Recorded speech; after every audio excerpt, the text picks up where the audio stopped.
Friends, welcome back to my channel coffee with Kavya. చాలా మందికి lunch తిన్నాక స్వీట్ తినాలన్న క్రేవింగ్ ఉంటుంది, కానీ స్వీట్స్ తింటే లావ్ అవుతామన్న భయం ఉంటుంది. అయినా సరే అంతే తిని తర్వాత అనవసరంగా తిన్నామని రిగ్రెట్ ఫీల్ అవుతాం. సో మీరు స్వీట్ తినాలి కానీ రిగ్రెట్ ఫీల్ అవ్వద్దు అంటే ఈ లడ్డు ట్రై చేయండి. స్వీట్ క్రేవింగ్ కంప్లీట్ అవ్వడంతో పాటు డ్రై ఫ్రూట్స్ మన హెల్త్కి ఎంత మంచివో తెలిసిందేగా.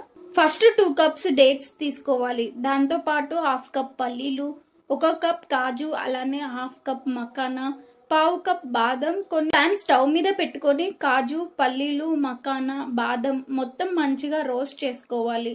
మామూలుగా ఇవన్నీ విడిగా తినాలి అంటే మనకి తినాలనిపించదు, కానీ ఇలా లడ్డు చేసుకుంటే టేస్ట్కి టేస్ట్, హెల్త్కి హెల్తీ వస్తాయి. కాబట్టి ఖచ్చితంగా ట్రై చేయండి.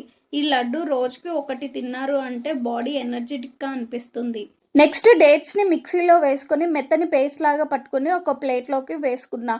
అలానే ఈ వేయించిన కాజుని మిక్సీలో వేసుకొని మరీ మెత్తగా కాకుండా బరకగా పౌడర్ చేసుకొని డేట్స్ పేస్ట్లోకి యాడ్ చేసుకోవాలి. అలానే వేయించిన అన్ని డ్రై ఫ్రూట్స్ని కూడా కచ్చా పచ్చాగా మిక్స్ చేసుకొని అన్నిటినీ మిక్స్ చేయాలి. ఇలా బాగా మిక్స్ చేసుకొని లడ్డూలా చేసుకోవడమే చాలా ఈజీ. ఇలాంటి మరెన్నో ఈజీ అండ్ హెల్దీ రెసిపీస్ కోసం please subscribe my YouTube channel.